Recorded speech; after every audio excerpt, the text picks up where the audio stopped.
Estudiantes de licenciatura en educación especial. Mi nombre es Rocío González y el de mi compañera es Merlis Osorio.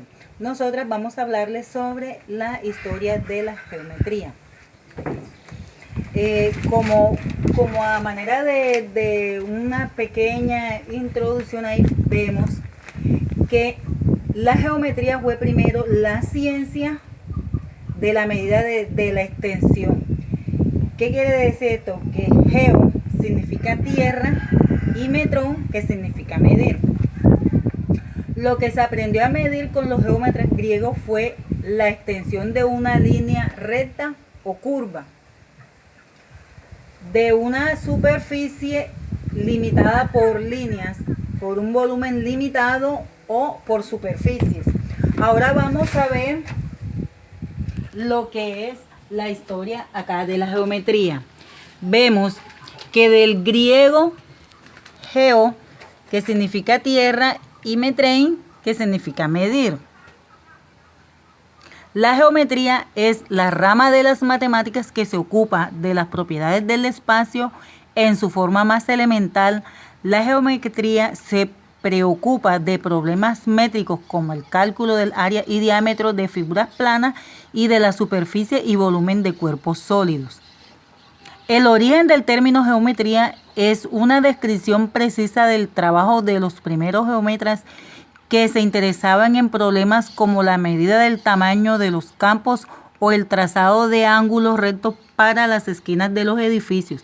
Este tipo de geometría empírica que floreció en el antiguo Egipto, Sumeria y Babilonia fue refinado y sistematizado por los griegos.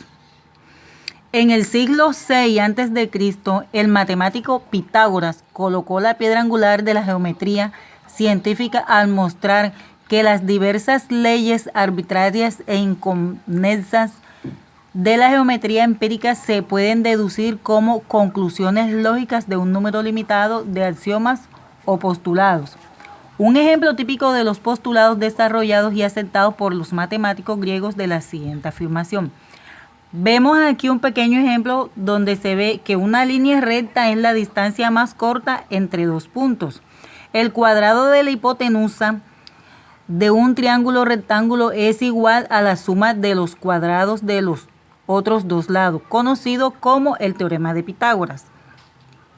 Vemos también los primeros problemas geométricos. Apolonio de Perga estudió la familia de curvas conocidas como cónicas y descubrieron muchas de sus propiedades fundamentales. Las cónicas son importantes en muchos campos de la ciencia física. Por ejemplo, las órbitas de los planetas alrededor del Sol son fundamentalmente cónicas. Arquímedes,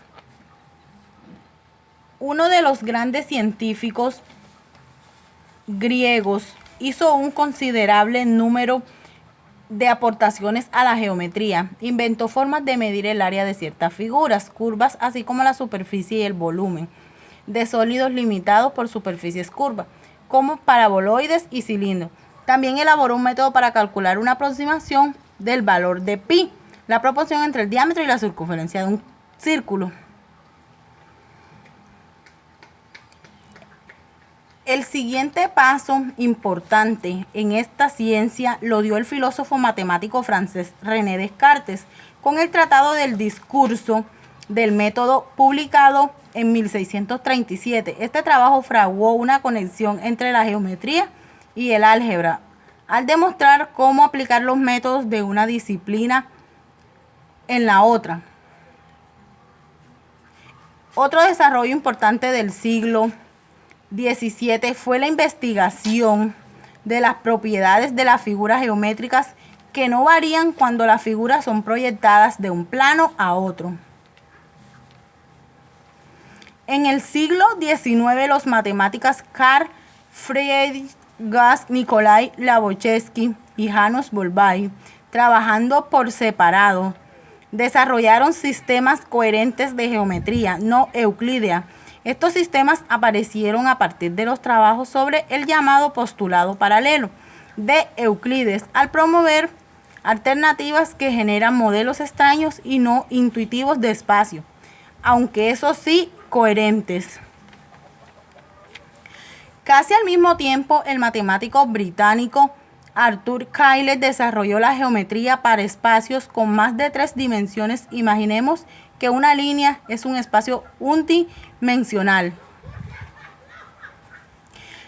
Aquí tenemos la bibliografía donde fue recopilada la información para hacer esta diapositiva. Para concluir, tenemos que geo es muy importante porque se entiende que trata el estudio de las formas geométricas, ya que solo ayudan a la construcción, sino también al entretenimiento de nuestro entorno, incluso algunos fenómenos químicos, físicos. Gracias.